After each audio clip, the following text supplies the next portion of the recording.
pagi dan salam sejahtera untuk kita semua.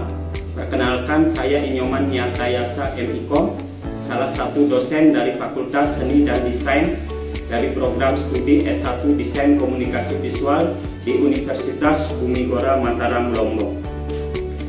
Perkenankan, pada kesempatan kali ini saya menjelaskan salah satu mata kuliah yang saya ampu, yaitu mata kuliah Teknik Presentasi dengan metode DII, Delivery, Interaction, dan Assessment. Video ini saya buat untuk memenuhi persyaratan dalam sertifikasi dosen tahun 2024, yaitu pernyataan diri dosen dalam kunjung kerja Tridharma Perguruan Tinggi, khususnya aspek pengajaran. Saya akan memulai dan menjelaskan deskripsi dan informasi umum dari mata kuliah Teknik Presentasi. Mata kuliah Teknik Presentasi merupakan mata kuliah wajib bagi mahasiswa semester 6 pada prodi Desain Komunikasi Visual Fakultas Seni dan Desain Universitas Bumigora Mataram, Lombok. Mata kuliah Teknik Presentasi ini memiliki bobot 2 SKS selama 1 semester. Mata kuliah Teknik Presentasi bertujuan untuk membekali mahasiswa dengan keterampilan dalam menampilkan dan menyampaikan buah pikiran dalam sebuah forum formal dan non-formal, setelah mereka dibekali dengan teori yang didukung oleh materi percontohan dengan menggunakan audio video. Pada mata kuliah ini akan membahas tentang public speaking, metode penampilan data presentasi, mempersiapkan bahan presentasi yang efisien dan komunikatif, penggunaan perangkat pendukung presentasi, kemampuan komunikatif baik pada narasumber maupun audien, penerapan etika dialog secara formal, mengetahui jenis teknik presentasi dan praktik presentasi secara mandiri. Capaian pembelajaran lulusan CPL Prodi S1 Desain Komunikasi Visual yang dibebankan pada mata kuliah ini bisa dilihat pada slide berikut ini.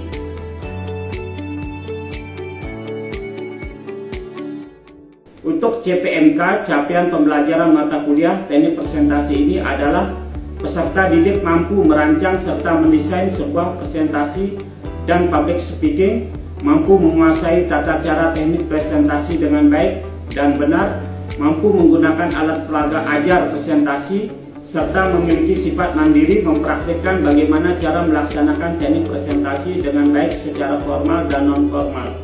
Referensi yang saya gunakan dalam mata kuliah Teknik Presentasi ini dapat dilihat pada slide berikut ini.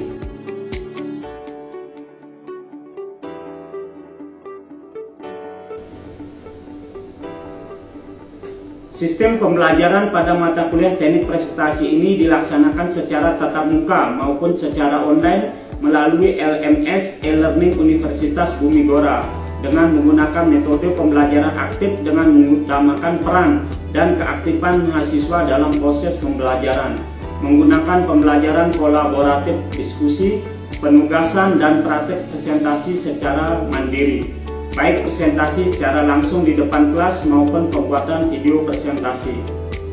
Pembelajaran mata kuliah Teknik Presentasi dilaksanakan dalam 16 kali pertemuan, terdiri dari 11 kali pertemuan pemberian teori, 3 kali pertemuan praktik presentasi mandiri, 1 kali pertemuan ujian tengah semester, dan 1 kali pertemuan ujian akhir semester.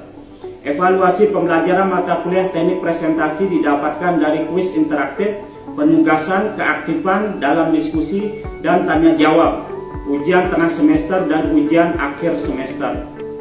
Pembobotan setiap evaluasi pembelajaran adalah kuis interaktif, penugasan, keaktifan dalam diskusi dan tanya jawab sebanyak 20%, praktik presentasi mandiri sebanyak 25%, ujian tengah semester 25%, dan ujian akhir semester sebanyak 30%, dengan total pembobotan pembelajaran sejumlah 100%. Demikian informasi yang dapat saya sampaikan mengenai mata kuliah Teknik Presentasi pada Prodi Desain Komunikasi Visual Fakultas Seni dan Desain Universitas Bumigora Mataram, Lombok. Berikut cuplikan proses pembelajaran yang saya laksanakan secara tatap muka pada pertemuan kedua dengan topik Public Speaking di ruang kelas. Selamat menyaksikan. Selamat sore. Hari ini kita akan melanjutkan mata kuliah teknik presentasi, dan kita akan masuk ke dalam topik yang pertama, yaitu public speaking. Ya, minggu yang lalu kalian sudah sama Pak Ardi, kalian membahas tentang perjanjian perkuliahan serta pengenalan perkuliahan, mata kuliah. Oke, sekarang kita akan membahas public speaking. Oke, kalau Bapak mengatakan public speaking, ya, apa yang kira-kira akan terlintas di pikiran kalian? Public itu kira-kira apa artinya? Di depan umum. Ya, sedangkan speaking bicara. Jadi kalau secara umum orang mengartikan public speaking itu adalah berbicara di depan umum. Oke? Nah, kira-kira kalian tahu nggak public speaking itu termasuk ilmu apa? Masuk ke dalam ilmu apa? Nah, di atas komunikasi. Komunikasi kan masih cabang ilmu pengetahuan, di atasnya komunikasi. Ilmu sosial. Nah, setelah ilmu sosial ini ada cabang keilmuan yang disebut dengan ilmu komunikasi. Dari cabang ilmu komunikasi inilah ada pendidikan tentang public speaking. Apa saja unsur komunikasi yang kalian ketahui? Ada siapa saja, ada apa saja ketika seseorang berkomunikasi dengan orang lain? Yang berbicara namanya siapa? Komunikator. Ada komunikator. Kemudian ada pesan. Komunikan orang atau audiens, orang yang menerima pesan. Apa lagi ada? Media. Ya, itu namanya media. Ada salah satu unsur komunikasi yang kalian tidak sebutkan tadi. Apa?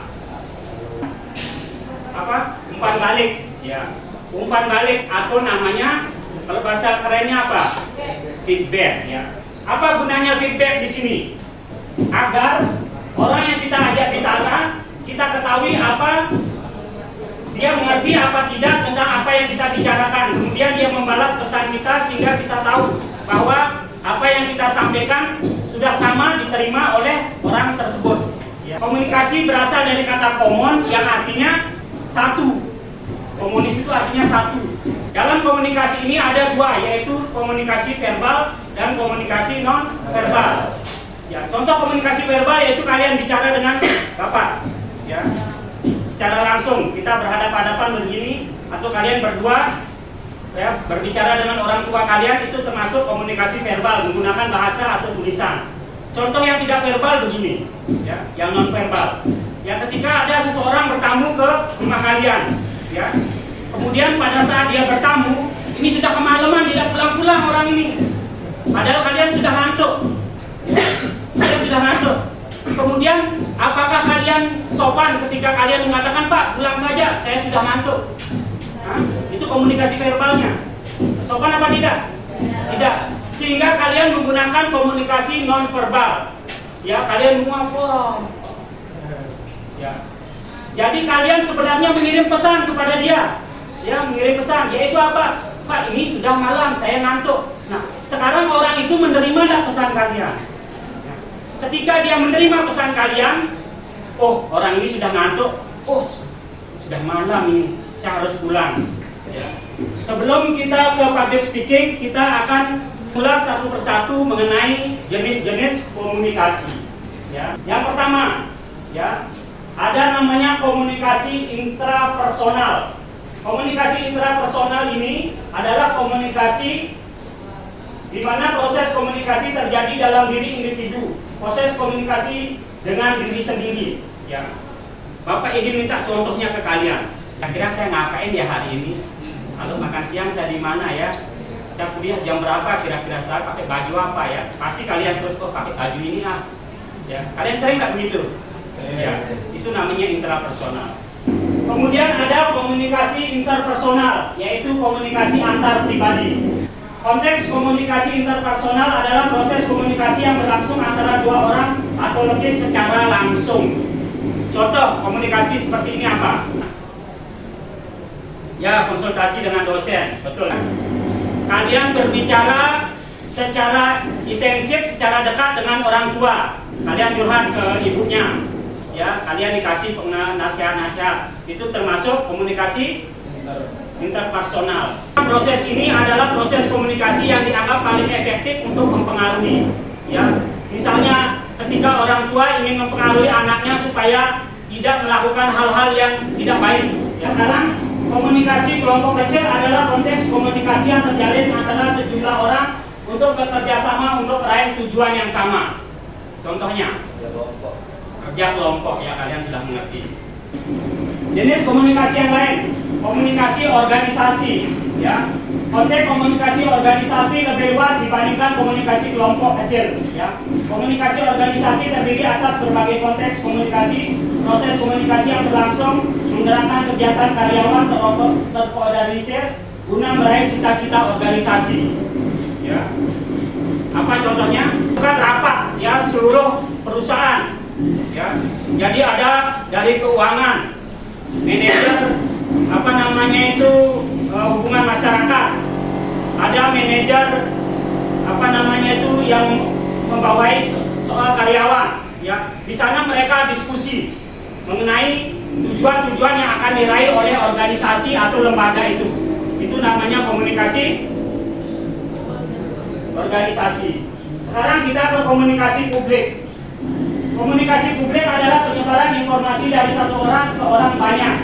Konteks komunikasi ini memperlihatkan proses penyampaian pesan oleh pembicara dalam situasi tatap muka di depan halayak yang lebih besar. Ini contohnya apa? Kampanye, pidato, Bapak mengajar ini. Yang terakhir yaitu komunikasi massa. Ya. Komunikasi massa adalah proses komunikasi yang berlangsung antara komunikator dengan yang lembaga lewat alat yang bersifat mekanis. Ya, contohnya ya. Organisasinya itu misalnya RCTI, ya, SCTV, TV1, itu namanya organisasi, lembaganya. Itu menyiarkan suatu berita atau informasi kepada halayak, ya, publik di depan umum, itu namanya komunikasi massa. Contoh komunikasi massa yaitu siaran televisi, koran, majalah, itu termasuk dalam komunikasi massa. Kira-kira komunikasi publik ada di mana? Public speaking ada di mana? Ya, komunikasi publik, ya. Public speaking. Apa kira-kira tujuan dari public speaking? Lalu pengertian public speaking, kalian tadi tahu bahwa public speaking adalah berbicara di depan umum. Atau ada yang mengatakan bahwa public speaking itu adalah seni berkomunikasi di depan umum. Namanya seni berkomunikasi, ya. Namanya seni itu tidak akan sama satu orang dengan orang yang lain, ya. Seni berbicaranya berbeda, sama dengan seni rupa.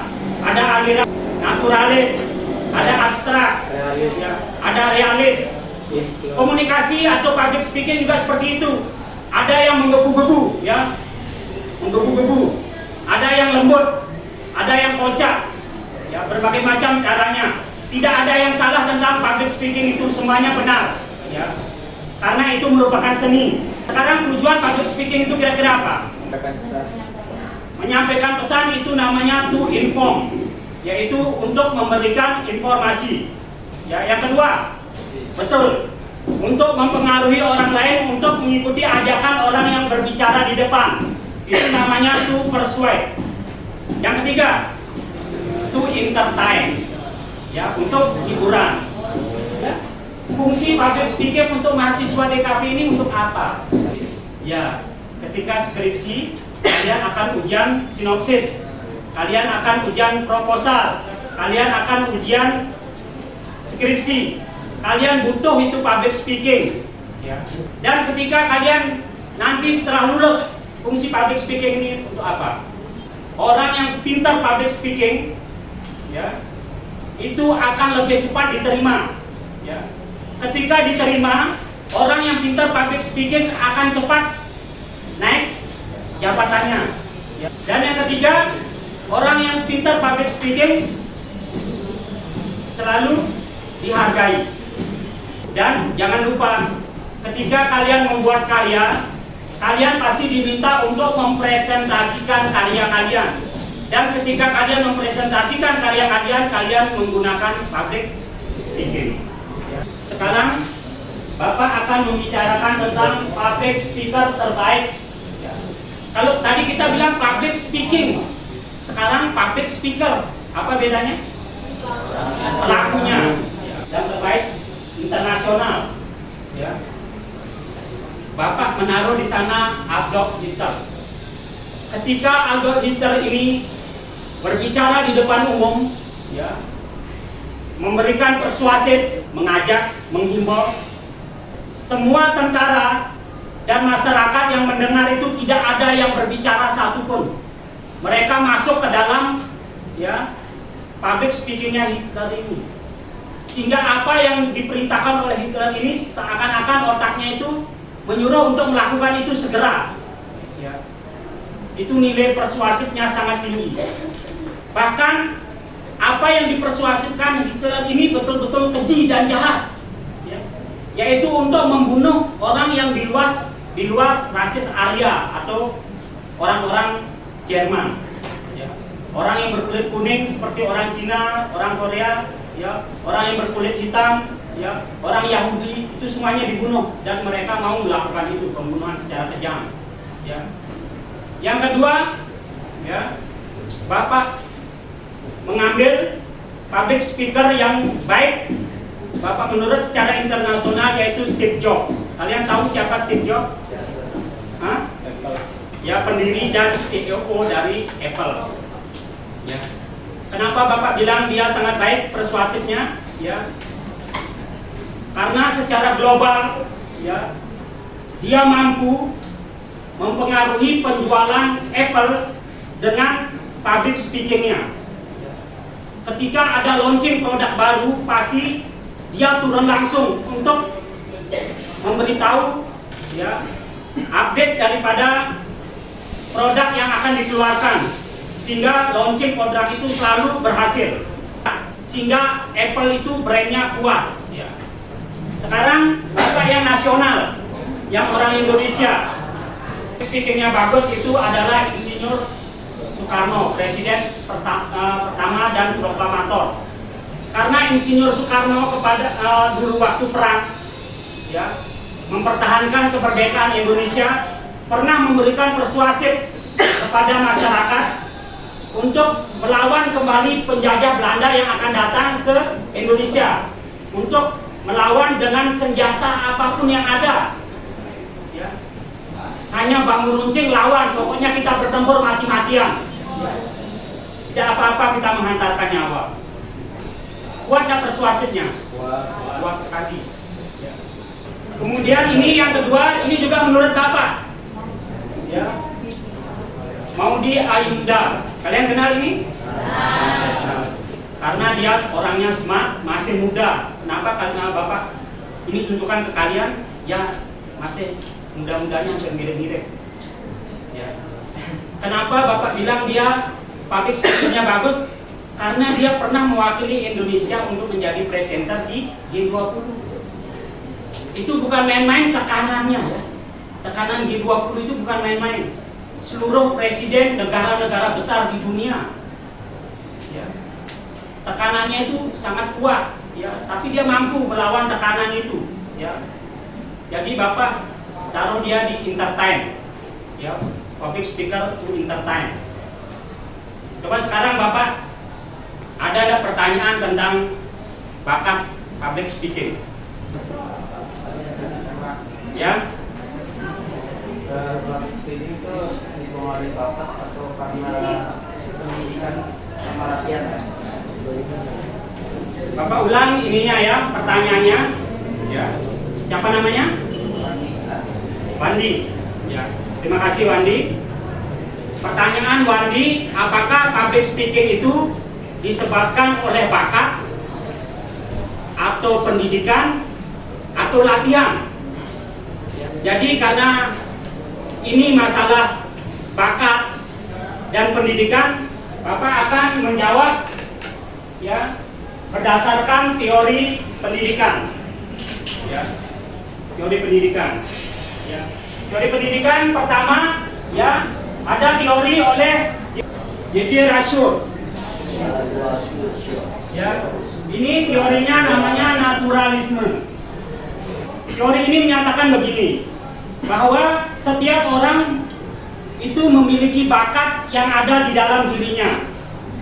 Bakat itulah yang akan berkembang, walaupun tanpa proses pendidikan ataupun latihan ataupun lingkungan. Kalau orang sudah tidak ada bakatnya public speaking, pasti tidak bisa public speaking.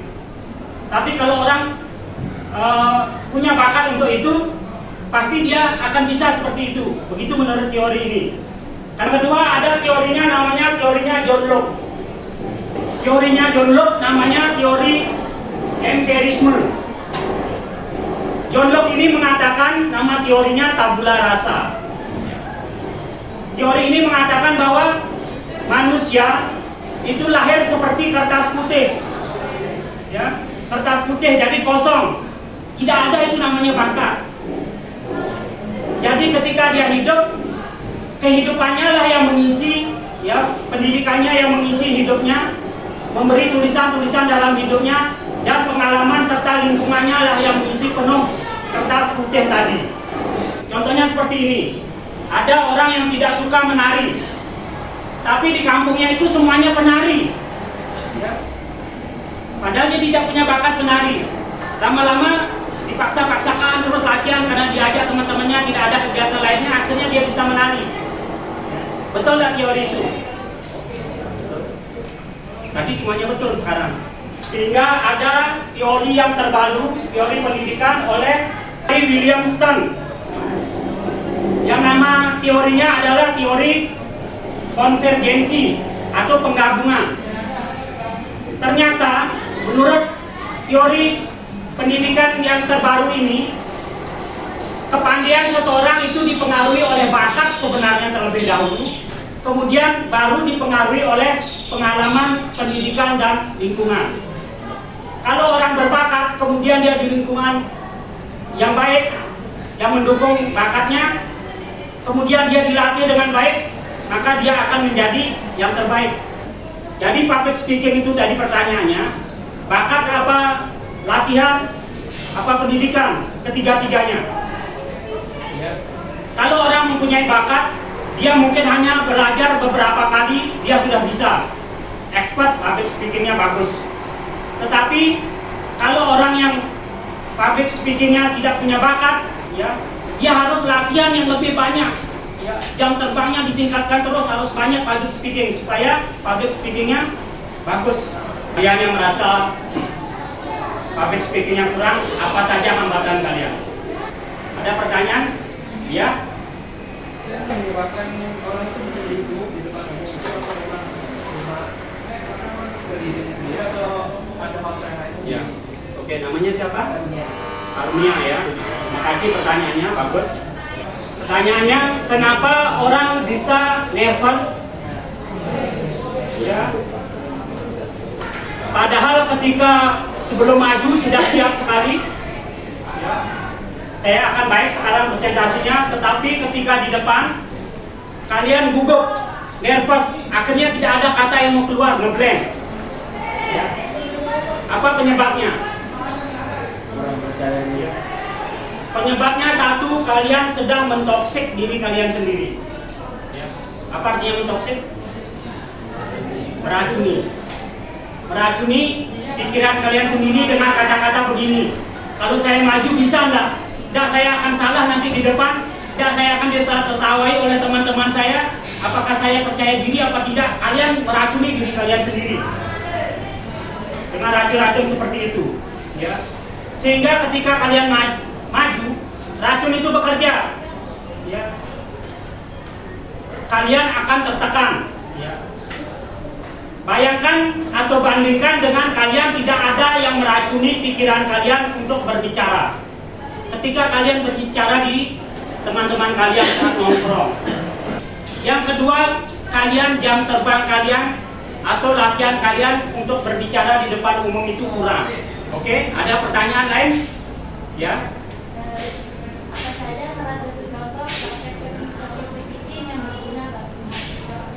Ya, siapa namanya? Ya, Widya bertanya, contoh ya, sedikit contoh public speaking yang berguna bagi mahasiswa. Ya. Kalian kan sering presentasi kelompok ya. Ya. Ada namanya public speaking, teknik public speaking ini lucu ya. Namanya teknik speaking sapi. Ya. Public speaking ini namanya teknik sapi. Sapi ini S-nya adalah salam. Ya. A-nya atensi. Ini apa? Nah.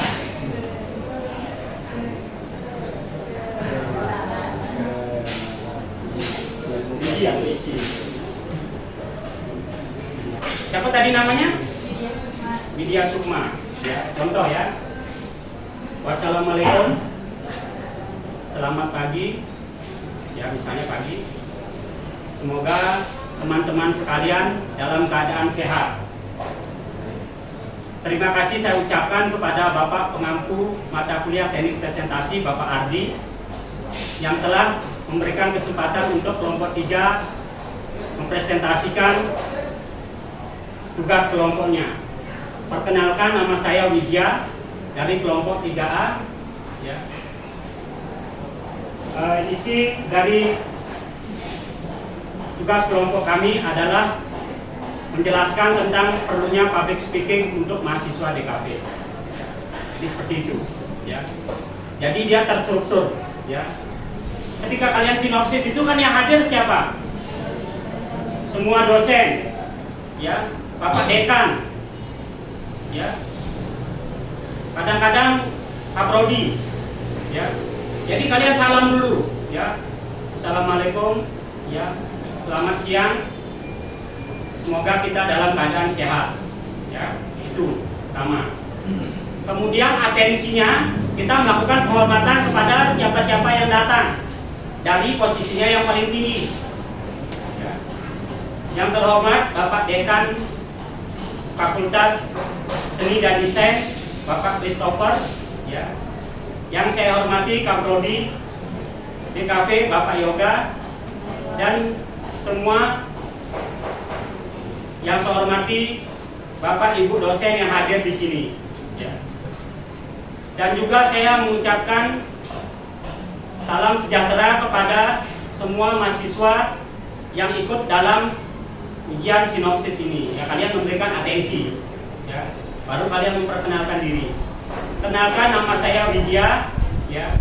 Saya mahasiswa DKV semester berapa, ya. Akan menyampaikan sinopsis saya dengan judul Perancangan Desain Kemasan Dodol Nangka Suronadi, Lombok Barat. Baru ke intinya, ya.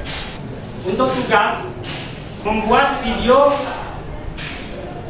tentang presentasi kalian masing-masing, memperkenalkan nama dan apa yang menyebabkan kalian tertarik untuk masuk DKV ini. Kumpulkan minggu depan. Kalian bisa kumpulkan lewat e-learning. Linknya saja yang kalian masukkan ke e-learning, nanti Bapak kasih contohnya. Itu saja dari Bapak. Terima kasih banyak sudah hadir. Kita akan berjumpa di 2 minggu ke depan. Terima kasih banyak. Terima kasih.